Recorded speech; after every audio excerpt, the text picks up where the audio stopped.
जय गुरु जी। जय गुरु जी। गुरु जी के पवित्र पावन दरबार में गुरु जी के चरण कमलों में कोटि कोटि प्रणाम, शत शत नमन। सारी संगत जी को भी जय गुरु जी, नमस्कार। कैसे हैं आप सब लोग?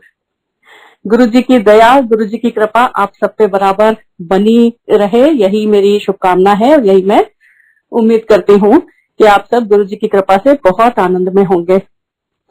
गुरु जी अपने आप से सब कुछ निर्धारित करते हैं, एक एक क्षण, एक एक पल हम सबकी लाइफ का। ये मिस्ट्री हमारे सामने जब अनफोल्ड होती है तब हम रियलाइज करते हैं कि ये तो गुरु जी ने लगता है पहले से प्लान किया हुआ था हमारे लिए। ये बात अलग है कि सिर्फ इसलिए कि ये सारी लीला चलती रहे, ये सारा जो नाटक है प्रकृति का, ये सब कुछ चलता रहे, इसलिए गुरुजी उसे टाइम आने पे बताते हैं।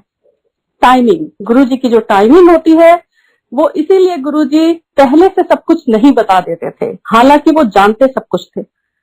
गुरुजी ने कभी भी कोई प्रेडिक्शंस नहीं किए। प्रेडिक्शंस इसलिए नहीं किए, कुछ ऐसी चीजों को छोड़ के, जब गुरुजी अपनी मौज में होते थे कभी कुछ बोल देते थे, तो वो बातें जब याद रह गई और वो सत्संग बन गई, तो वो जो बातें याद हैं लगता है कि हाँ ये तो गुरुजी ने कहा था ऐसा होगा, लेकिन जो उन्होंने कहा उससे वो बहुत ज्यादा जानते थे और जानते हैं। सृष्टि का आरंभ से लेकर अंत तक सिर्फ वही जानते हैं। सब कुछ पूर्व निर्धारित है और ये गुरुजी जानते हैं हर किसी के बारे में, इस पूरी सृष्टि के बारे में गुरुजी जानते हैं, क्योंकि उन्होंने ही तो बनाई है। तो जो रचनाकार है उसे तो अपनी रचना का पता होता ही है ना, इसलिए उन्हें सब कुछ पता रहता है।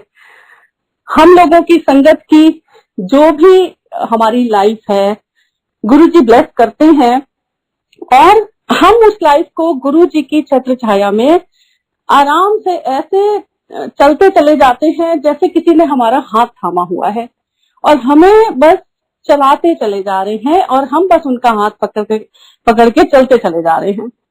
गुरुजी इतनी कृपा और दिस सेंस ऑफ सिक्योरिटी, ये जो एक सेंस ऑफ सिक्योरिटी होता है, एक इमोशनल वेलबींग होती है, ये गुरुजी बहुत मेहर करते हैं कि ये फीलिंग हमेशा रहती है कि गुरुजी ने हाथ थामा हुआ है।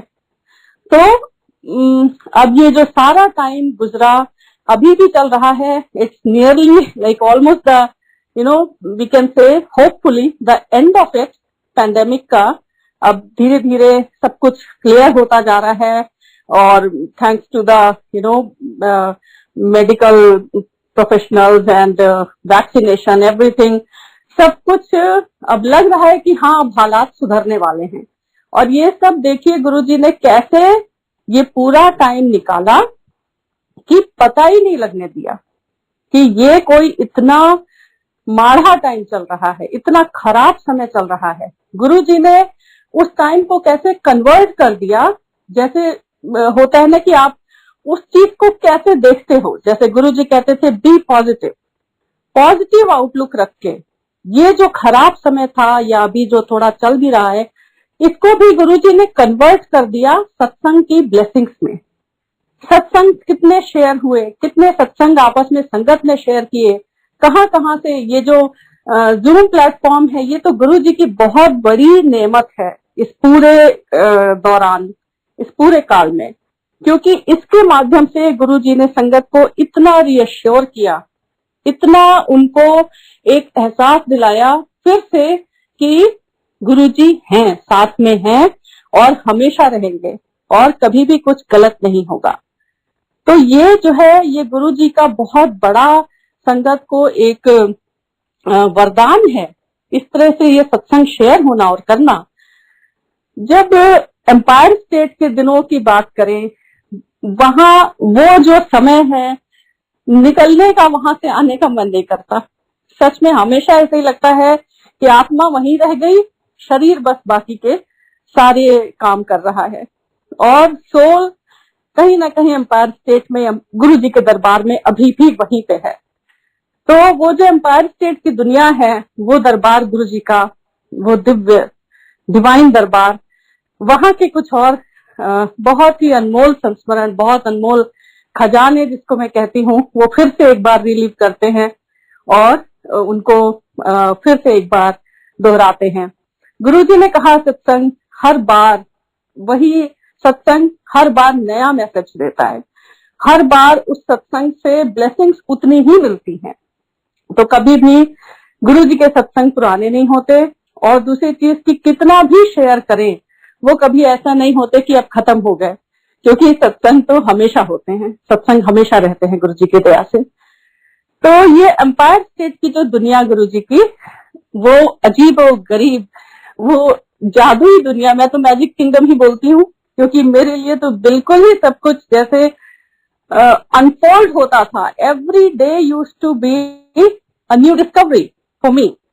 जब जाते थे तो पता नहीं होता था कि आज क्या देखने को मिलेगा, आज क्या अनुभव करने को मिलेगा, आज क्या गुरुजी बोल देंगे, आज क्या सुनने को मिलेगा, आज कौन से शब्द सुनने को मिलेंगे, और उन शब्दों से क्या क्या कल्याण होगा, ये सब होता था। But at the same time we used to go with zero expectations, क्योंकि वहां पे कुछ भी प्रेडिक्टेबल नहीं था। Nothing was predictable, highly unpredictable. Guruji की मौज है, कुछ भी कह दें, कुछ भी कर दें। गुरुजी की मौज है, आप आगे बैठो या पीछे बैठो। गुरुजी की मौज है, बाहर से ही आज्ञा दे दें मत्था टेकने से पहले ही। तो जो भी अजम्पशंस दिमाग में होते थे वो वहां जाके मोस्ट ऑफ द टाइम वो पूरे नहीं होते थे। वो अजम्पशंस वैसे के वैसे ही रखे रह जाते थे, क्योंकि होता कुछ और था। तो इसीलिए जो गुरुजी की करिश्माई दुनिया है, इसमें कोई लॉजिक नहीं चलता, कोई रैशनल नहीं चलता। 2+2=4 यहाँ नहीं होता, यहाँ पे वही होता है जो गुरुजी चाहते हैं। ये इस दुनिया के रैशनल हैं, ये गुरुजी की दुनिया में अप्लाई नहीं होते, ये लॉजिक्स गुरुजी की दुनिया में नहीं चलते हैं। गुरुजी उनको बच्चे ब्लेस करते हैं जिनकी ट्यूब्स ही ब्लॉक थी, और या इवन मोर, उससे भी बहुत ज्यादा, इवन यूट्रस के नहीं था। गुरुजी उनको बच्चे ब्लेस करते हैं। गुरुजी उनके कैंसर ठीक करते हैं जिनको सब जगह से जवाब मिल चुका है, कोई उम्मीद नहीं बची है। गुरुजी उनका फिनेंसेस पूरा इम्प्रूव करते हैं, जो बिल्कुल ऑलमोस्ट ऐसे हो चुके होते हैं कि शायद बिल्कुल ऐसे रहने की नौबत आ गई हो कि उनके पास कुछ भी ना बचा हो, एंड ऑफ द वर्ल्ड हो उनके लिए। तो ये गुरुजी हैं जो कुछ भी कर सकते हैं। उन दिनों जब एम्पायर स्टेट हम जाते थे, नई दुनिया के दरवाजे खुले थे हमारे लिए, और वो दुनिया इतनी सुहानी थी कि उस दुनिया के आगे कुछ और अच्छा नहीं लगता था। जब हमने जाना शुरू किया, मैं बहुत ऑब्जर्व करती थी और मैं बहुत सोक करती थी, क्योंकि बातचीत तो ज्यादा होती नहीं थी किसी से भी। एक्चुअली ज्यादा क्या, किसी से वैसे भी बातचीत नहीं होती थी, बातचीत का कोई मतलब ही नहीं था, सीधे जाते थे। लेकिन सब जैसे एक यंत्रवत, बिल्कुल जैसे कि किसी ने सब पे एक मैजिक वॉन्ड फेर दिया हो, जादुई छड़ी। सब एक तरह से सोचते, एक तरह से करते, और बिल्कुल एक तरह से ही सारा जो होता था सिस्टम उसको फॉलो करते थे। जब हम जाते थे, जब हम पहुंचते थे वरांडा में सबसे पहले जाके, तो कभी कभी क्या होता था, संगत काफी होती थी तो वरांडा में भी बैठे होते थे लोग।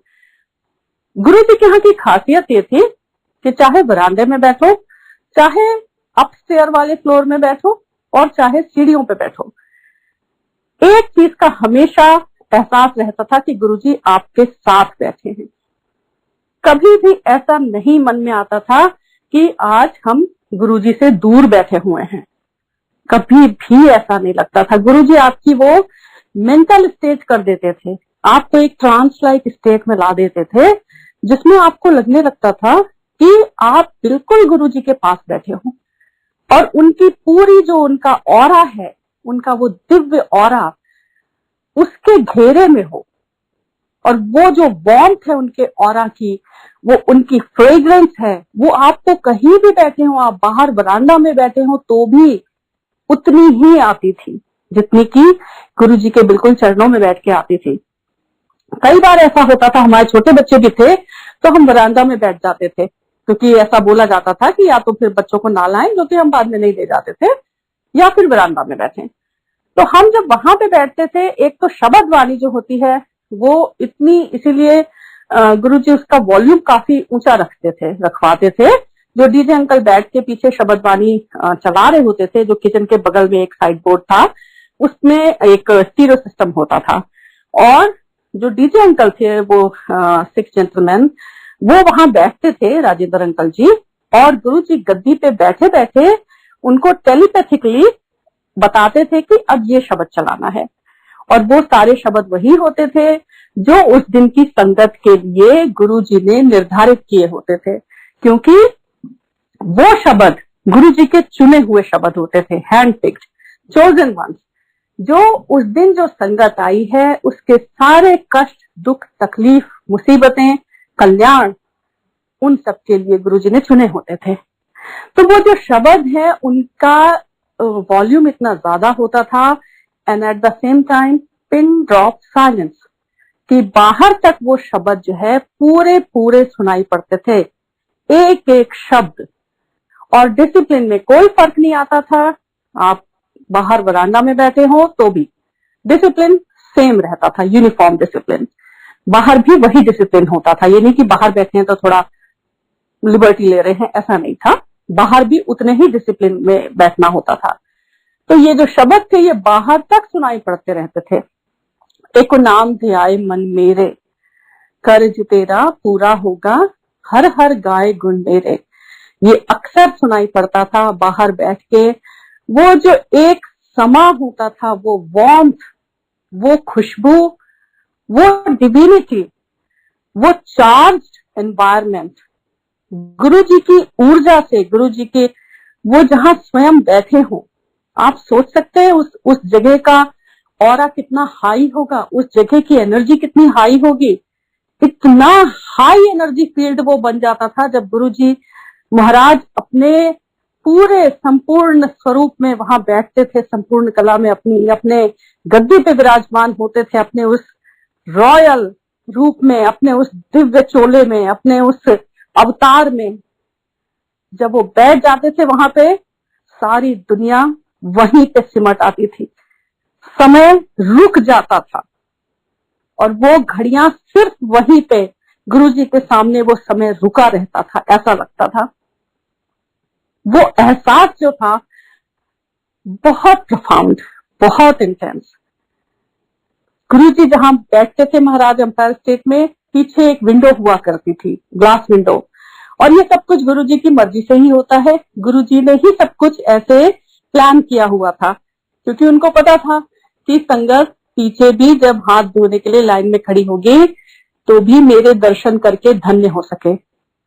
तो पीछे जब हम लाइन में हाथ धोते थे, एक ही बकेट थी, उसमें एक ही टॉवल रखा रहता था, उससे सब लाइन से बारी बारी सेल्फ डिसिप्लिन मोड में हाथ धोते थे और अंदर जाते थे। उस समय भी वो शब्द की आवाज कान में आ रही होती थी, और गुरुजी के दिव्य दर्शन उस विंडो से हो रहे होते थे।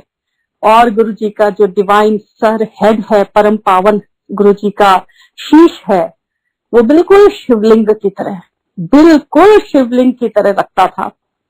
बहुत ही दिव्य दर्शन होते थे वो। जब भी वहां खड़े हो तो हमेशा नजरें अंदर की तरफ रहती थी, और गुरुजी कभी साइड से ऐसे अपना हाथ अपने जो सिंहासन का, गद्दी का एल्बो रेस्ट है, उस पे ऐसे रख के, कभी अपना एक साइड थोड़ा सा झुके हुए होते थे, तो और ज्यादा दर्शन दीदार होने लगते थे उनके। बहुत बहुत पावन पवित्र दर्शन। अब तो क्या बोलूं मैं, लेकिन हाँ, वो दर्शन कभी भी आत्मा से मिटाए नहीं जा सकते, वैसे के वैसे ही रहेंगे। गुरुजी तो इतना कल्याण करते थे, जब कभी बाहर से आते थे वॉक करके, इतनी फास्ट चलते थे गुरुजी कि आप उनको ट्रैक नहीं कर सकते थे अपनी नजरों से। एक सेकंड में यहाँ है एम्पायर स्टेट के जो एंट्रेंस है, सेकंड भी नहीं लगेगा, गुरुजी जाके अपने वो जो साइड बोर्ड है किचन के पास वाला, उस पे जाके बैठ गए। आप जब तक सोचो या गुरुजी को देखने की कोशिश करो, तब तक ये वो यहाँ से वहां होते थे। वो बिल्कुल वैसे ही लगता था जैसे कि गुरुजी जमीन पे चल ही नहीं रहे हैं, लेकिन एक्चुअली में ऐसा नहीं था। गुरुजी तो मानव शरीर के सारे नियमों का पालन करते थे, लेकिन हाँ, वो चाहते तो कुछ भी कर सकते थे। बस उन्हें अपना प्रदर्शन नहीं करना था शक्तियों का, सिर्फ ये दिखाने के लिए संगत को कि देखो मैं क्या क्या कर सकता हूँ, ऐसा नहीं करना था। उनका जो ऑब्जेक्टिव है, गुरुजी का जो एम है संगत के लिए, ही एक्सपेक्ट्स बेटर फ्रॉम अस। वो गोल बहुत ऊंचा है। वो ये खाली इस तरह की ट्रिवियाज के लिए नहीं है कि ये कर दिया वो कर दिया, इसके लिए खाली नहीं है। गुरु जी का लक्ष्य जो है हम सारी संगत के लिए, उन्होंने बहुत ही कुछ ऊंचा सोचा हुआ है, बहुत ही सुप्रीम, और बहुत ही जिसके आगे और कुछ भी नहीं है। ये वो रास्ता है जिसपे हमें गुरुजी खुद से हाथ पकड़ के चलाते हैं और लेके जाते हैं अपने उस लक्ष्य तक। तो इसलिए इधर उधर की चीजें तो चलिए, गुरुजी ने अपने से ही कहा, गुरुजी ने खुद ही कहा रसिक बैरागी बनो, अपनी लाइफ को एंजॉय करो, अच्छे से रहो, सब कुछ करो, और गुरुजी डेफिनेटली करते हैं, ये सब कुछ गुरुजी ब्लेस करते हैं। But at the same time जो हमारा रियल पर्पस है और जो गुरुजी का रियल गोल है हमारे लिए, संगत के लिए जो उन्होंने सोचा हुआ है, वो भी याद रखना है कि वो क्या है, द अल्टीमेट ट्रूथ, जिसपे हमें गुरुजी चलाना और ले जाना चाहते हैं। तो गुरुजी जब बाहर से आते थे चलते हुए, बड़े बड़े ही डिफरेंट अवतार में, अपने वो हाफ उनकी बुशर्ट और ब्लैक ट्राउजर्स और अपने स्पोर्ट शूज, और आके उस समय तो गुरुजी ऐसे डिफरेंट लगते थे बिल्कुल, बट इतने करिज्मेटिक, उस अवतार में भी इतने करिज्मेटिक लगते थे वो। आके जो किचन के सामने वाली साइड बोर्ड है, मेरे पहले दर्शन गुरुजी के उसी साइड बोर्ड पे हुए थे। गुरुजी आए थे बाहर से ऐसे, और आके उस साइड बोर्ड के ऊपर जल्दी से आके बैठ गए थे। एक पैर के ऊपर पैर रख लिया था, हाथ गाल पे रख लिया था, और संगत को बस नजरें उठा के ऐसे देखने लगे और इशारे से बुलाने लगे। ये गुरुजी के मेरे पहले दर्शन थे जो कभी भी भूल नहीं सकते। तो उस तरह से कभी कभी जल्दी जब चले जाते थे तो गुरुजी के ये वाले दर्शन भी हो जाते थे, लेकिन बहुत जल्दी ही गुरुजी अपने रूम में चले जाते थे, जो कि बिल्कुल किचन के बाद गुरुजी का रूम था। और उससे जब निकलते थे वो तीनों जहान के मालिक बन के अपने उस अवतार में, वो शहंशाह, वो तो फिर इतने रॉयल, इतने मैजेस्टिक कि बस लगता था उनको देखते रहो, लेकिन एट द सेम टाइम आपकी नजरें उनपे पड़ते ही नीचे झुक जाती थी। वो हम बोलते हैं ना, गुलामों के झुके हुए सर बता देते हैं बादशाह कहाँ पे है। ये है गुरुजी। हमारी नजरें नीचे हो जाती थी जब गुरुजी अपने उस अवतार में अपने कमरे से निकलते थे, क्योंकि उनको उस समय देखने की ताब इन नजरों में नहीं थी, किसी में नहीं थी। बार बार लगता था उनको देख ले, बार बार लगता था कि फिर से एक बार देखें। जैसे वो अरेबियन नाइट्स में स्टोरी है ना, एक बार देखा है दोबारा देखने की तमन्ना है, फिर से लगता था देख ले, लेकिन नजरें झुक जाती थी। गुरुजी का ऑरा, गुरुजी का नूर इतना ज्यादा होता था। गुरुजी आपको देखते थे। ये बहुत एक इतनी अनोखी बात थी गुरुजी की कि गुरुजी जब गद्दी पे बैठते थे तो वो नीचे ज्यादातर देख रहे होते थे, गाल पे हाथ रख के ज्यादातर नीचे देखते थे। लेकिन द मोमेंट आप उनके सामने हो, अचानक उनकी नजरें उठती थी और आपको एक सेकंड के लिए वो ऐसे देखते थे। वो उनकी नजरें इतनी इंटेंस होती थी, इतनी इंटेंस कि आपकी पूरी आत्मा में उतर जाती थी। उस समय उस एक क्षण ऐसा लगता था जैसे गुरुजी ने आपको बिल्कुल आपकी बेयर सोल को देख लिया हो। गुरुजी की वो नजरें आपको एक क्षण में स्कैन कर देती थी, पूरा आपका पास्ट प्रेजेंट फ्यूचर, आपकी सारी फाइलें खोल देती थी। एक नजर में गुरुजी ऐसे देख लेते थे। गुरुजी आपने देखा होगा हमेशा, जो गुरुजी के, जिसको हिंदी में बड़ा सुंदर शब्द है अर्ध निर्मीलित नेत्र, मतलब कि आधे खुले हुए नेत्र, उन नेत्रों से देखते थे हमेशा। और हमेशा थोड़ा सा ऐसे साइड करके देखते थे, कभी भी सीधे और पूरे नेत्र खोल के, पूरे अपने डिवाइन आंखें खोल के नहीं देखते थे, क्योंकि उनको पता था इतना करने से तो इतना कुछ हो रहा है, वो पूरे ही अगर खोल देंगे अपनी आंखें, अपने दिव्य नेत्र, तो पता नहीं क्या हो जाता। इसलिए जैसे शिव जी का है ना, वो तीसरा नेत्र है, वो कभी कभी ही खुलता है, और जब खुलता है तो फिर बहुत कुछ होता है। तो इसीलिए गुरु जी की नजरों में बहुत प्यार होता था संगत के लिए। कभी भी उनसे हम बहुत ज्यादा गुरु जी के सामने हमेशा, रिस्पेक्ट तो खैर डेफिनेटली है ही है, हमारी तो हिम्मत ही नहीं होती थी कि हम थोड़ा भी आंख भर के देखें, क्योंकि गुरुजी जब आपको देख लेते थे तो बस दिस इज इट, फिर आप सीधे नीचे सर करके वहीं के वहीं बैठ जाओ या वहां से चुपचाप निकल जाओ, ऐसा होता था। लेकिन गुरुजी की नजरों में बहुत प्यार होता था संगत के लिए, बहुत प्यार से देखते थे। वो नजरें जो थी वो एकदम लविंग, इतने प्यार भरी नजरों से गुरुजी संगत को देखते थे, इतने प्यार से देखते थे, क्योंकि गुरुजी को अपनी संगत बहुत प्यारी है। गुरुजी अपनी संगत से बहुत प्यार करते हैं, और गुरुजी ने कहा था, मैं अपनी संगत की रक्षा ऐसे ही करता हूँ जैसे खजाने पे बैठे नाग देवता खजाने की रक्षा करते हैं। तो गुरुजी ने हम सबको खजाने की तरह रखा हुआ है, और गुरुजी हमारी रक्षा करते हैं, इसीलिए वो हमसे इतना प्यार करते हैं। गुरुजी बहुत खुश होते थे जब संगत आपस में सत्संग करती थी, और गुरुजी के लिए आपस में हम इकट्ठा हो, सत्संग करें या गुरुजी के बारे में बात करें, वो भी सत्संग ही होता है। तो उसको करने से गुरुजी बहुत खुश होते थे, प्रसन्न होते थे। यही हम आज तक कर रहे हैं। जब भी हम गुरुजी के बारे में बात करते हैं, ये तो तय है कि ये आप गुरुजी की मर्जी से कर रहे हैं, और गुरुजी वहां पे हैं, इसीलिए आप कर पा रहे हैं, और गुरुजी ने ही आपको ये बोलने के लिए कहा है।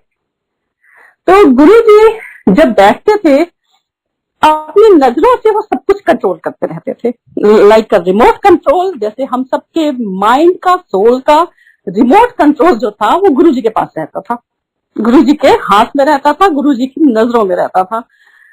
जब भी किसी को उन्हें बुलाना हो, वो आप सोचिए इतनी संगत है, 100-150 की अंपायर स्टेट में बैठी हुई है, ऐसा कैसे हो सकता है कि उसी टाइम पे आप गुरुजी को देखो जब वो आपको बुलाना चाह रहे हो अपनी तरफ? क्योंकि उन्होंने आपका माइंड अपने कंट्रोल में किया हुआ है। आपका आत्मा, आपकी आत्मा, आपका मन, उनको पता है, वो आपके मन की एक एक बात जानते हैं, वो आपके मन में क्या विचार चल रहा है। He can read your mind. इसलिए तो जैसे ही गुरुजी के लिए कुछ भी मन में आता था, Guruji telepathically, like this was all telepathically. ऐसा नहीं था कि गुरुजी से वर्बली कुछ बोलने की जरूरत पड़ती थी। उसी क्षण गुरुजी आपको देखते थे, कोई इशारा करते थे, और कभी कभी बुला भी लेते थे। वो जो उनका एक बहुत डिवाइन हाथ का इशारा होता था बुलाने का, मुझे तो जब भी उन्होंने ऐसे अपने हाथ के इशारे से बुलाया, मैं तो बहुत ही दूर थी कहीं। कभी वो एम्पायर स्टेट के पिलर के पीछे, उस दिन तो जब दिवाली का मैंने बताया था, मैं तो लंगर की लाइन में लंगर खा रही थी बैठ के, लंगर प्रसाद, आई वाज पार्टेकिंग दैट। मेरा तो मतलब I was not even facing Guruji, मेरा तो मुंह भी उस साइड था, द अदर साइड। और सोचिए गुरुजी ने वहां से कैसे माइंड से मुझे पलटने के लिए बोला, और मैं उसी समय पलटी और मैंने गुरुजी को देखा, और गुरुजी ने अपने वो हाथ का दिव्य इशारा करके, वो उंगलियों के इशारे से जैसे वो बुलाते थे अपना हाथ उठा के, जो गुरुजी का स्वरूप भी है, उस दिव्य इशारे के साथ, वो इशारा, एक उंगली के इशारे से हम सबकी आत्मा बुला लेते थे। और मैं पलटी और मैं गई गुरुजी के सामने, और गुरुजी ने इतना सारा प्रसाद, जब तक मैं जा रही थी गुरुजी ने उस प्रसाद को पूरा मिक्स कर करके बिल्कुल इतनी ब्लेसिंग उसमें भर दी होंगी। मुझे उस समय नहीं पता था कि गुरुजी क्या कर रहे हैं। उस समय थोड़ी ये सब कुछ पता रहता था, किसको होश था उस समय कि ये सब देखे, समझे, सोचे। उस समय तो सिर्फ आप ट्रांस में रहते थे, बिल्कुल ट्रांस लाइक स्टेट में। मैंने बस इतना देखा कि गुरुजी ने मुझे बुलाया, मैं उठी, गुरुजी की तरफ गई, और जितने कदम मैं चलती हुई जा रही हूँ, तब तक में गुरुजी उस प्रसाद को हाथ से, लड्डू और बर्फी को मिक्स कर रहे हैं, एकदम बड़ा सा बॉल जैसा बना के, और जैसे ही मैं गई उनके चरणों में बैठी, मेरे हाथ में उन्होंने रख दिया इतना ढेर सारा प्रसाद, दोनों हाथ भर गए। गुरुजी के एक हाथ से दिया हुआ प्रसाद दोनों हाथों से ओवरफ्लो होता था, दोनों हथेलियों से, और सीधे बाहर आके डायरेक्टली फ्रॉम माउथ ऐसे ही खाना पड़ता था। There was no other way. ये गुरुजी हैं, सब कुछ जानते हैं। अब तो शिवरात्रि आ रही है, गुरुजी का महापर्व, बहुत बहुत ही पावन पवित्र, गुरुजी को बहुत प्रिय था शिवरात्रि का पर्व, बहुत प्रिय था। ऑफ कोर्स मानी बात है, शिव शंभू हमारे महाशिव, हालांकि गुरुजी ने कहा था मैं शिवजी के ऊपर जो लाइट है उससे आया हूं। महाशिव, शिव जी के ऊपर भी एक लाइट है, एक प्रकाश है, मैं उससे आया हूं। गुरुजी अपने बारे में कभी कुछ बताते नहीं थे, कभी रिवील नहीं करते थे, लेकिन कुछ झलक दिख जाती थी जब वो इस तरह से कभी कुछ बोल देते थे। तो वो महाशिव हैं। शिवरात्रि का उनको बहुत बहुत प्रिय था पर्व। हमें उन्होंने बुलाया था, शिवरात्रि पे स्पेशली बुलाया था। आज तक इस चीज को सोच के हम बिल्कुल गदगद हो जाते हैं कि गुरुजी ने बोला था, बड़े मंदिर आई शिवरात्रि पे, गुरुजी ने हमें शिवरात्रि पे बुलाया, और कितनी ब्लेसिंग दी, कितनी ब्लेसिंग दी। ये सब गुरुजी के हाथ में होता है। एक एक संगत के लिए उन्होंने निर्धारित किया हुआ है सब कुछ, समय भी, जगह भी, सब कुछ गुरुजी ने निर्धारित किया हुआ है। तो गुरुजी की महिमा जितनी कहें उतनी कम, जितना बोले उतना कम। ड्रॉप है खाली ओशन में, पूरा एंटायर ओशन वो गुरुजी खुद हैं। जितना भी हम कहते जाएं वो कम ही पड़ेगा। शिवरात्रि के दिन गुरुजी बहुत बहुत बख्शीश देते हैं। उन्होंने कहा था कि जो बड़े एक्स्ट्रा ब्लेसिंग की बख्शीश देता हूँ, एंड नो डाउट वो देते थे। ऐसा जश्न, ऐसा सुंदर, स्वर्ग से भी सुंदर नजारा गुरुजी के सामने शिवरात्रि का। लगता था कि अगर कहीं स्वर्ग है तो यही है। हम शिव भक्त में बचपन से थी, हमेशा से शिव जी से बहुत ज्यादा रहा है मेरा, और शिव पुराण भी थी मेरे पास में, मैं पढ़ती थी। हालांकि शिव पुराण जब गुरुजी के पास आने के पहले पढ़ती थी तो वो सिर्फ एक धार्मिक ग्रंथ समझ के पढ़ती थी, और जब गुरुजी के यहाँ गए और फिर शिव पुराण पढ़ी तो समझ में आया कि इसमें लिखा क्या है, इसका अर्थ क्या है। वो सब कुछ प्रैक्टिकल होते हुए देखा। गुरुजी के दरबार में थ्योरीज नहीं है, प्रैक्टिकल है सब कुछ। इसीलिए गुरुजी ने कहा मैं प्रैक्टिकल करता हूँ, मैं प्रैक्टिकल हूँ। वो सब कुछ मैंने गुरुजी के सामने होते हुए देखा, अनुभव किया उसको। शिवरात्रि पे बड़े मंदिर में स्वर्ग जैसा नजारा होता था। लगता था सारे देवी देवता सच में जमीन पे आ गए हैं और यहीं आसपास हैं, क्योंकि इतना सुंदर, इतना हाई एनर्जी, इतना ज्यादा जो ऑरा जिस जगह का हो वो स्वर्ग से कम नहीं है। तो वो बड़ा मंदिर उस दिन स्वर्ग जैसा ही सुंदर लगता था। गुरुजी ने न जाने किन किन देवी देवताओं को स्वर्ग से न्योता दिया होता था और सब आते थे। गुरुजी ने इसीलिए कहा जब भी लाइन में लगो बड़े मंदिर में, कभी लाइन मत कट करो, तुमको नहीं पता तुम्हारे साथ कौन कौन देवी देवता भी खड़े हैं। जब भी कभी लंगर के लिए बैठो, कभी भी अपना प्लेस चेंज मत करो, क्योंकि अगेन तुमको नहीं पता तुम्हारे साथ कौन कौन लंगर कर रहा है।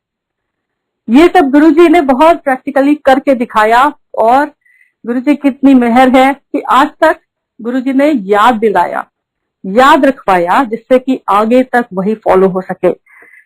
शिवरात्रि पे गुरुजी बहुत जश्न जैसा माहौल होता था, बड़ा सुंदर परफॉर्मेंस भी होता था और बहुत बहुत रौनक होती थी।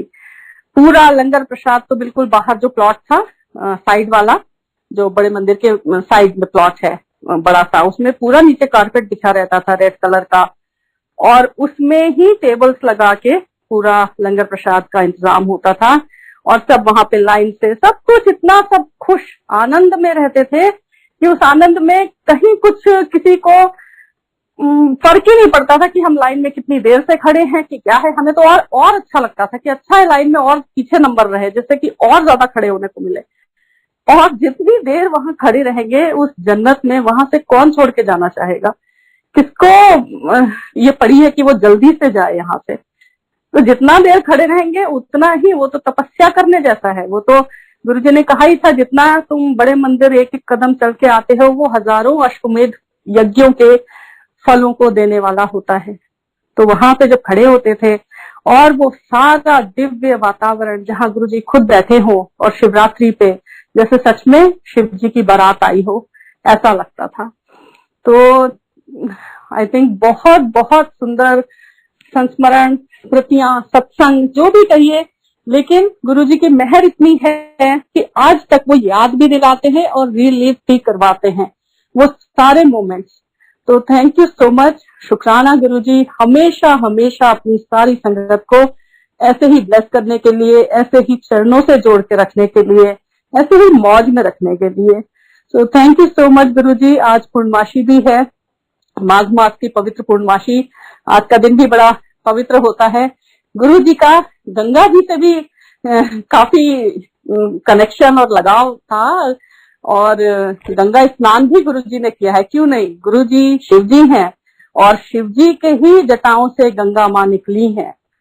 तो मानी बात है, गंगा जल स्वयं ही शिव जी का बहुत प्रिय सिद्ध जल है। तो इसलिए आज का दिन भी पूर्णमासी है, माघ मास की पूर्णिमा है। तो बहुत बहुत सबको शुभकामनाएं और शुक्राना गुरुजी का। थैंक यू सो मच संगत जी, आप सबका भी। गुरुजी हमेशा ऐसे ही सत्संग करवाते रहें। हम सब जब जुड़ के गुरुजी के बारे में बात करते हैं, सत्संग करते हैं, तो यकीन मानिए गुरुजी हमेशा हमारे आसपास होते हैं और खुश होते हैं। तो इसीलिए सत्संग करते सुनते रहिए और गुरुजी की ब्लेसिंग्स लेते रहिए। जय गुरुजी। थैंक यू सो मच, शुक्राना गुरुजी। संगत जी आपका बहुत धन्यवाद। जय गुरुजी।